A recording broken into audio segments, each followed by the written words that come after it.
오늘 절기에 맞게 또 찬양을 잘 준비해 주셔서 감사를 드립니다.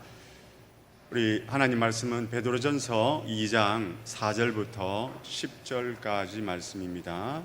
베드로전서 2장 4절부터 10절까지 말씀입니다. 제가 먼저 한 절 읽겠습니다. 사람에게는 버림바가 되었으나 하나님께는 택하심을 입은 보배로운 산도이신 예수께 나아가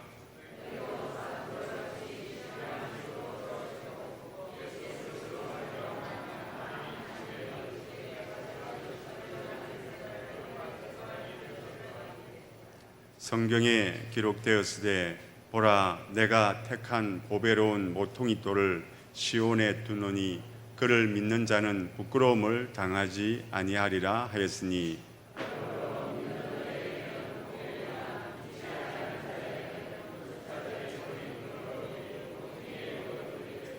또한 부딪히는 돌과 걸려 넘어지게 하는 바위가 되었다 하였느니라. 그들이 말씀을 순종하지 아니하므로 넘어지나니 이는 그들을 이렇게 정하신 것이라.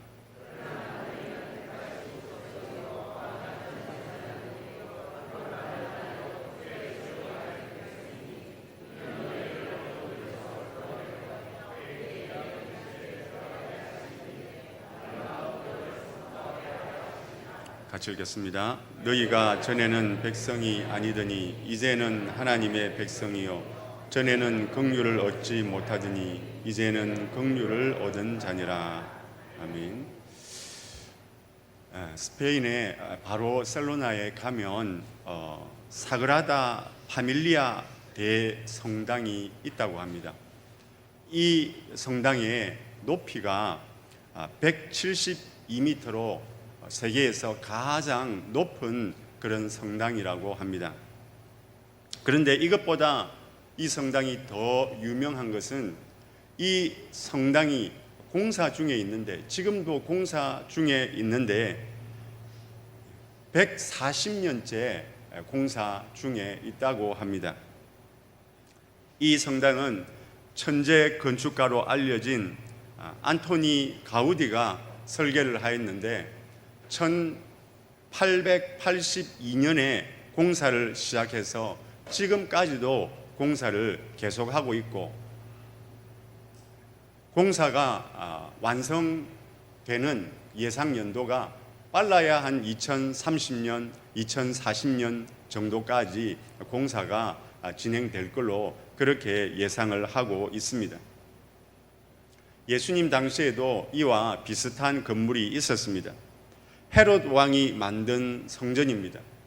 헤롯 왕이 주전 20년, 예수님이 오시기 20년 전부터 공사를 시작했습니다. 그런데 그 성전 공사가 완공된 것은 헤롯 왕이 죽고 난 이후에 주 64년에 완공이 되었습니다. 그래서 예루살렘 이 세 번째 성전이 84년 동안이나 공사를 하였습니다.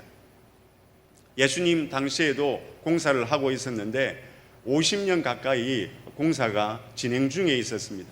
그런데도 불구하고 갈릴리에 살던 예수님의 제자들이 이 성전을 보고 그 웅장함에 입이 벌어져서 할 말을 잃은 그런 성전이었습니다. 당시에 건축물들, 또 이 성전을 포함해서 대부분의 건축물들이 돌로서 만들어져 있었습니다. 그래서 예수님께서도 이 성전에 대해서 예언을 하시면서 돌 위에 돌 하나도 남지 않고 다 무너진다라고 그렇게 예언을 하셨습니다. 오늘 말씀을 보니까 베드로 사도는 예수님을 돌에 비유를 하고 계십니다. 자, 우리 24절 25절 말씀, 4절 5절 말씀을 다시 한번 읽어보도록 하겠습니다. 4절 5절 말씀입니다.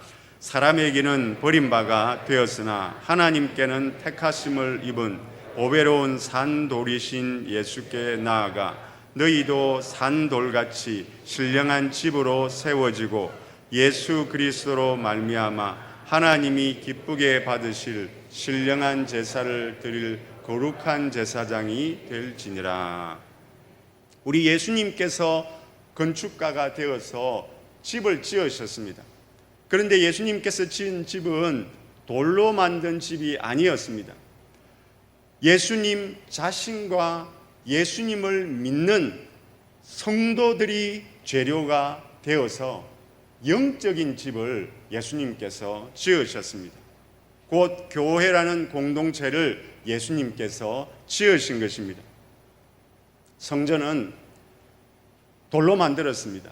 웅장한 그런 건물이었습니다. 그러나 예수님이 만드신 교회는 예수님과 예수님을 믿는 성도들이 모여서 만든 살아있는 영적인 공동체, 그것이 바로 예수님이 만드신 교회인 것입니다. 그래서 오늘 말씀해 보니까 예수님을 산돌이라고 말씀하고 있습니다. 돌로 만든 성전과 같은 그런 건물을 지으신 분이 아니라 예수님은 살아있는 영적인 공동체인 교회를 세우셨다라는 그런 뜻입니다. 이 산돌이라는 말은 살아있는 돌이다라는 의미도 있지만 또 살리는 돌이다라는 그런 의미도 들어 있습니다. 예수님은 사람을 살리는 돌이십니다. 그래서 4절 5절 말씀해 보면 산돌이신 예수께 나아가면 우리도 산돌과 같이 된다라고 말씀을 하셨습니다. 예수님을 믿으면 예수님께서 우리 안에 들어오십니다. 예수님 안에 있는 그 생명을 우리에게도 나누어 주시고 공급을 해 주십니다. 그래서 우리가 하나님의 자녀가 되는 것입니다. 그래서 우리가 교회라는 거룩한 공동체의 일원이 되는 것입니다. 예수님의 생명을 받아야만 교회라는 거룩한 공동체의 일원이 될 수가 있습니다. 여기서 우리는 중요한 영적인 진리를 발견할 수가 있습니다. 교회는 눈에 보이는 건물이 아닙니다. 우리 교회 건물이 다 무너진다고 해도 남지 제일교회는 존재합니다. 북한에는 건물이 없습니다. 지하에서 다 예배를 드립니다. 숨어서 예배를 드립니다. 그래도 북한에 있는 그 교회를, 지하교회를 교회라고 부릅니다. 예수님을 믿는 성도들이 모인 공동체, 이 건물이 아니라 예수님을 믿는 성도들이 모인 공동체가 바로 교회입니다. 이 교회에 하나님께서 함께 하십니다. 그리고 이 교회에 하나님 가지고 계신 은혜와 복을 나누어 주십니다. 우리가 이렇게 교회로 모이는 것은 하나님 주시는 그 은혜와 복을 하나님께서 임재하 계시고 하나님께서 우리에게 베풀어 주시는 그 은혜와 복을 받아 누리기 위해서 우리가 교회로 모이는 것입니다. 우리 모든 성도님들께서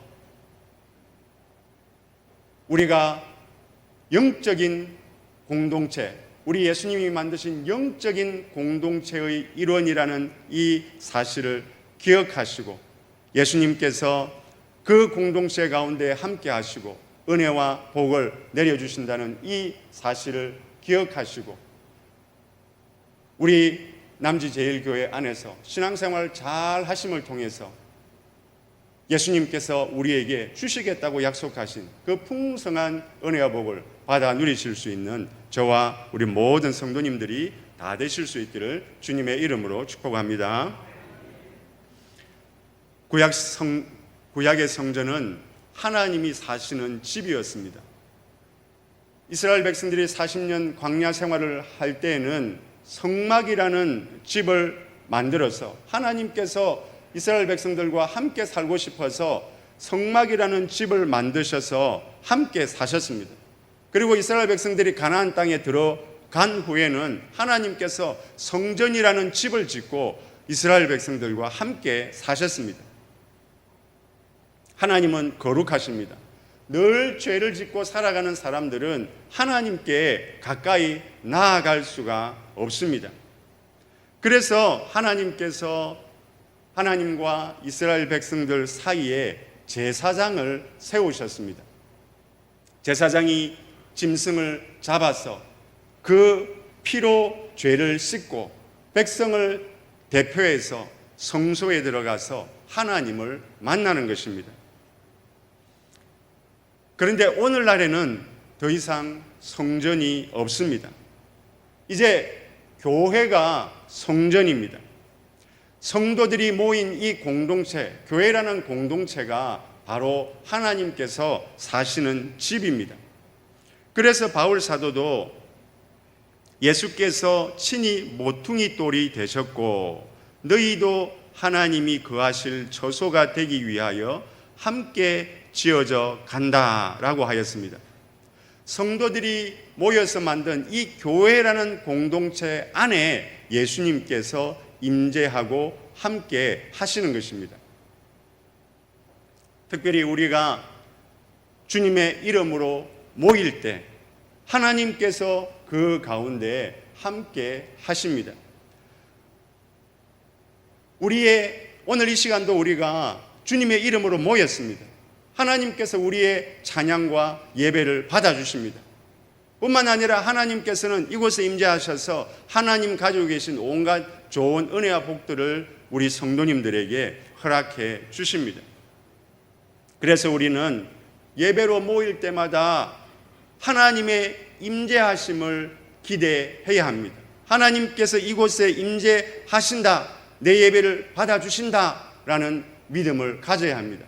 뿐만 아니라 임재하신 그 하나님께서 우리에게 치유와 회복의 은혜를 베풀어 주신다, 이 믿음도 가져야 하는 것입니다. 동시에 긴장도 해야 합니다. 우리 모임 가운데 함께 하시는 하나님께서 우리의 말과 우리의 행동을 지켜보고 계십니다.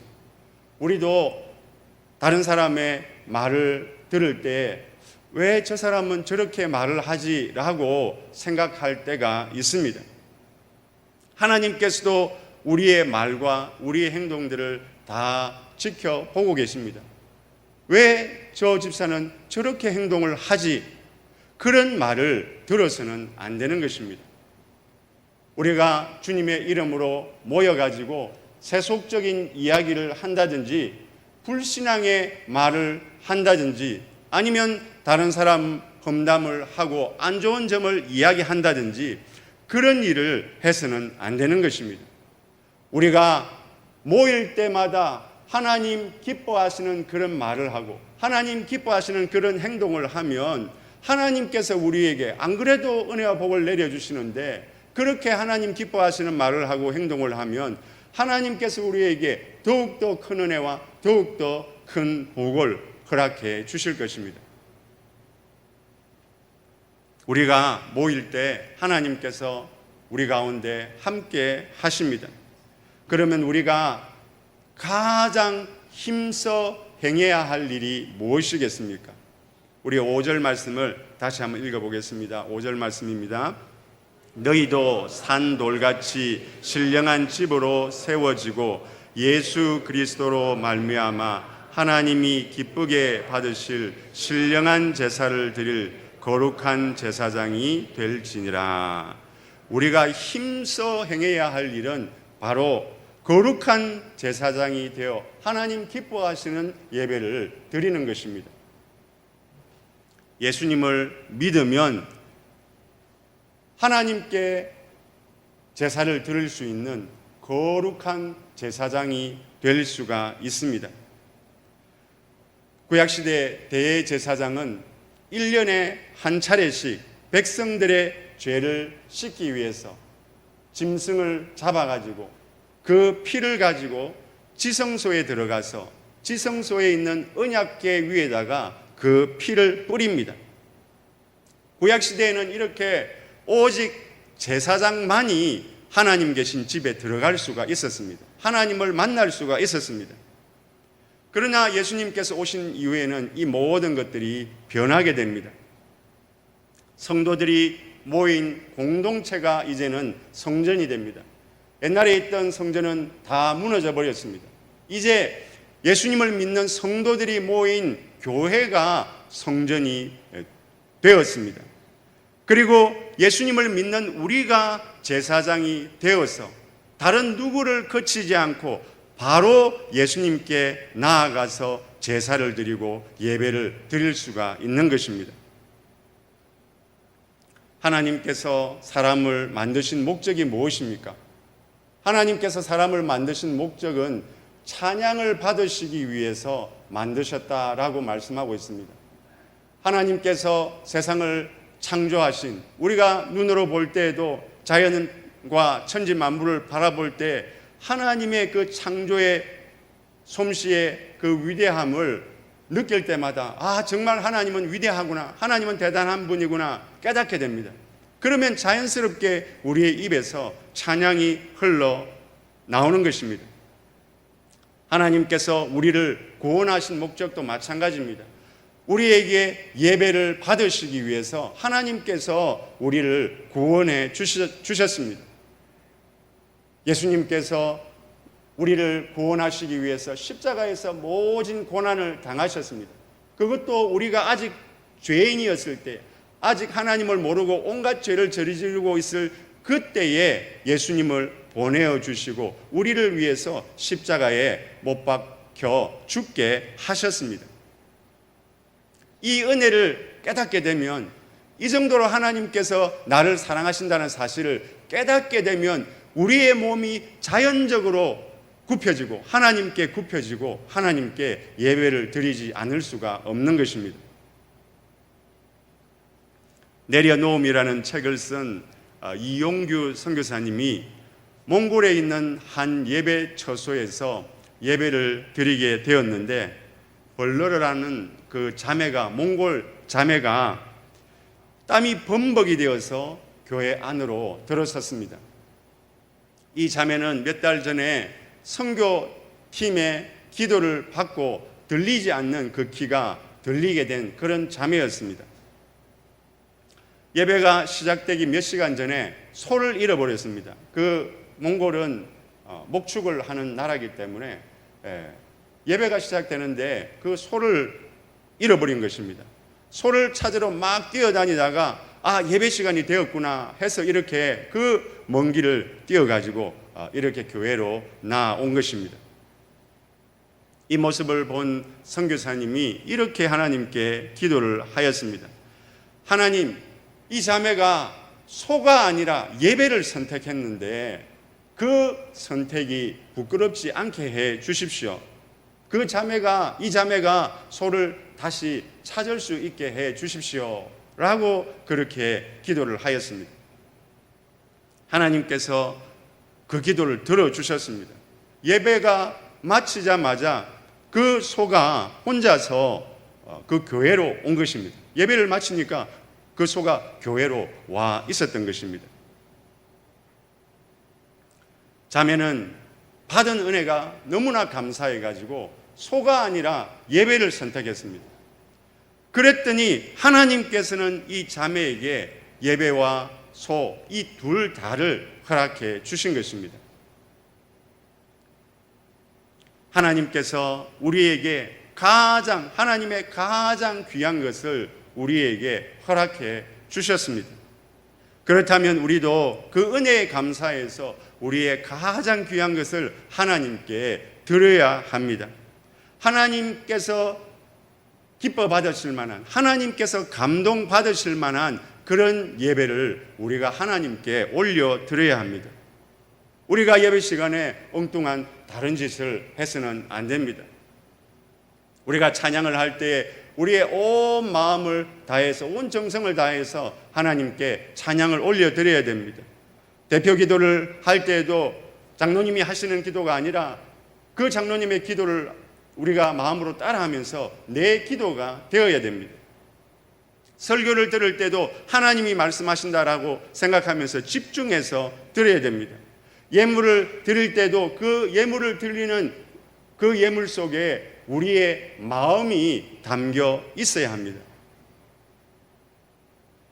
오늘은 맥주 감사절입니다. 하나님께서 상반기 동안 우리에게 베풀어 주신 은혜를 생각하면서 우리가 하나님 앞에 큰 예배를 드리는 날입니다. 우리가 하나님으로부터 받은 은혜가 너무나 큽니다. 구원의 은혜도 너무나 감사하고 또 반년 동안 베풀어 주신 그 은혜도 너무나 감사합니다. 우리가 아무렇게나 하나님 앞에 예배를 드려서는 안 되는 것입니다.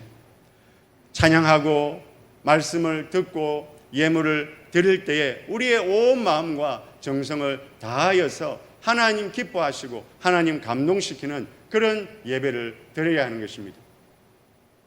우리 모든 성도님들께서 오늘만 아니라 하나님께 예배 드리고 찬양 드리기 위해서 모이실 때마다 우리의 온 마음과 정성을 다하여 하나님을 찬양하고 하나님을 예배하심을 통하여서 하나님의 마음을 크게 기쁘시게 하고 하나님의 마음속에 큰 감동을 드릴 수 있는 그런 저와 우리 모든 성도님들 다 되실 수 있기를 주님의 이름으로 축복합니다. 세상에 수많은 나라들이 있습니다. 그런데 구약시대에는 하나님께서 이스라엘이라는 나라, 이스라엘이라는 민족만 특별히 선택하시고 은혜를 베풀어 주셨습니다. 그리고 이제 신약시대에는 예수님을 믿는 성도들에게 특별한 사랑과 특별한 은혜를 베풀어 주십니다. 우리 9절 말씀을 같이 한번 읽어보겠습니다. 9절 말씀입니다. 그러나 너희는 택하신 족속이요 왕같은 제사장들이요 거룩한 나라요 그의 소유가 된 백성이니 이는 너희를 어두운 데서 불러내어 그의 기이한 빛에 들어가게 하시니에 아름다운 덕을 선포하게 하려 하심이라. 여기 보면 택하신 족속, 왕같은 제사장, 거룩한 나라, 그의 소유가 된 백성이라는 그런 말이 나오고 있습니다. 핵심이 무엇입니까? 하나님께서 성도들을, 하나님 믿는 성도들을 특별히 사랑하시고 특별한 은혜를 베풀어 주신다는 그런 말씀입니다. 예수님을 믿는 자와 믿지 않는 자는 엄청난 차이가 있습니다. 예수님을 믿는 자는 하나님의 자녀입니다. 그러나 예수님을 믿지 않는 자는 마귀의 자녀입니다. 예수님을 믿는 자는 평생 살아가는 동안에 하나님의 보호하심과 인도하심을 받을 수 있습니다. 그러나 예수님을 믿지 않는 자는 그 보호와 그 인도하심을 받을 수가 없습니다. 무엇보다도 예수님을 믿는 자는 천국에 들어가서 하나님과 더불어 영생을 누릴 수 있습니다. 그러나 믿지 않는 자는 지옥에 떨어져서 영원한 저주를 받을 수밖에 없습니다. 이렇게 예수님을 믿는 사람들은 하나님의 특별한 사랑과 특별한 은혜를 누리게 되어 있습니다. 이렇게 우리가 큰 사랑과 큰 은혜를 받았기 때문에 우리는 모일 때마다 하나님을 찬양하고 하나님을 예배합니다.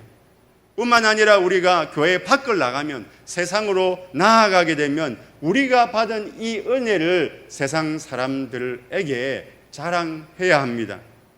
9절 말씀에 보니까 기이한 빛에 들어가게 하시니에 아름다운 덕을 선포하게 하려 함이다 라고 말씀하고 있습니다.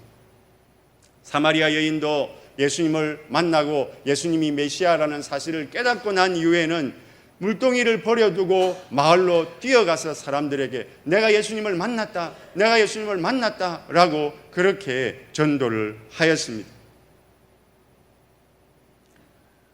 전도가 사람의 운명을 좌우합니다. 우리가 하는 이 전도가 사람의 운명을 좌우합니다.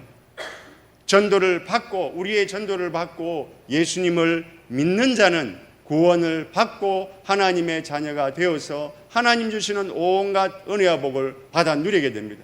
그러나 우리가 전도를 하지만 이 전도를 받아들이지 않는 사람은 하나님 주시는 은혜와 복을 받아 누리지 못하고 오히려 저주를 받게 되는 것입니다.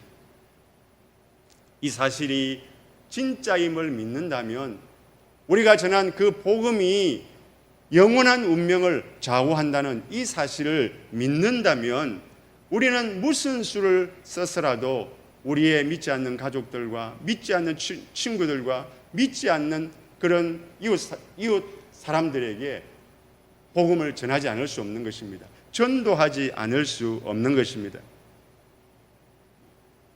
전도는 사람의 힘으로 하는 것이 아닙니다. 하나님께서 역사해 주셔야 합니다. 하나님께서 감동시켜 주시고 하나님께서 믿게 해 주셔야 합니다. 그렇게 되려면 우리가 기도해야 합니다. 우리의 기도를 통하여 하나님 역사하시고 우리의 기도를 통하여 생명 구원의 역사를 일으키십니다. 최근에 장례를 2번 집례를 하였습니다. 2번 다 교회에 다니지 않다가 병석에서 예수님을 영접하고 구원을 받으신 분들입니다. 그런데 알고 보니까 이 구원의 열매의 배후에는 기도의 힘이 있었습니다. 김미경 집사님 남편 되시는 조수연 성도님께서 교회를 나오시지 않으셨는데 그 본가 식구들이 이 성도님을 위해서 간절하게 기도를 하였습니다. 그래서 그 병석에서 예수님을 영접하게 되었고 천사가 내 옆에 있다라는 그런 고백을 하였습니다. 그리고 우리 김용덕 성도님도 호스피스 병원에 계시면서 예수님 우리 교단 교회의 사모님을 통해서 예수님을 영접하게 되었습니다. 그리고 장례의 모든 절차도 교회식으로 그렇게 다 진행을 하였습니다. 사모님이 복음을 전했고 예수님을 영접하였고 구원을 얻게 됐는데 역시 많은 주변 분들이 이 성도님을 위해서 기도를 하였습니다. 특별히 우리 배문환 장로님도 오래전부터 알고 계셨고 우리 교회에 오래전에 다니기도 하셨습니다. 그래서 적어놓고 저한테 보여주셨는데 그 핸드폰에다가 그 이름을 적어놓고 계속해서 기도를 하고 계셨습니다. 내가 전도하지 못하더라도 또 우리 교회에 출석하지 않더라도 하나님은 우리의 기도를 들어주십니다. 하나님은 영혼 구원의 열매를 우리의 기도를 통하여서 맺으시는 것입니다. 우리가 전도 대상자를 위해서 기도하면 설령 우리 교회에 나오지 않더라도 하나님께서 우리의 기도를 들으시고 응답하셔서 언젠가 때가 되면 구원을 얻게 되는 것입니다. 산돌이신 예수님께서 교회라는 영적인 공동체를 세우셨습니다. 교회가 힘써 행해야 할 것은 바로 제사장이 되어서 모든 성도가 제사장이 되어서 하나님 받으시는 그런 예배를 드려야 합니다. 또한 하나님께서 맡겨주신 이 영혼 구원의 사명을 잘 감당해야 합니다. 오는 가을에 또 좋은 강사님을 초청해가지고 행복 나눔 축제를 하려고 계획을 하고 있습니다. 초청할 분들을 지금부터 우리가 정해서 지금부터 우리가 계속 기도를 해야 합니다. 하나님께서 우리의 기도를 들어주십니다. 특별히 우리가 영혼 구원을 위해서 기도하고 우리가 VIP를 위해서 기도하면 우리는 할 수 없지만 하나님께서 역사하셔서 우리의 기도를 통하여서 하나님의 방법으로 우리의 VIP들을 교회로 인도하시고 예수님을 믿게 해 주실 것입니다. 기도를 통하여서 우리 모든 성도님들이 하나님의 동력자가 되어서 영혼을 구원하는 이 귀한 일에 귀하고 아름답게 쓰임 받으시는 저와 우리 모든 성도님들 다 되실 수 있기를 주님의 이름으로 축복합니다.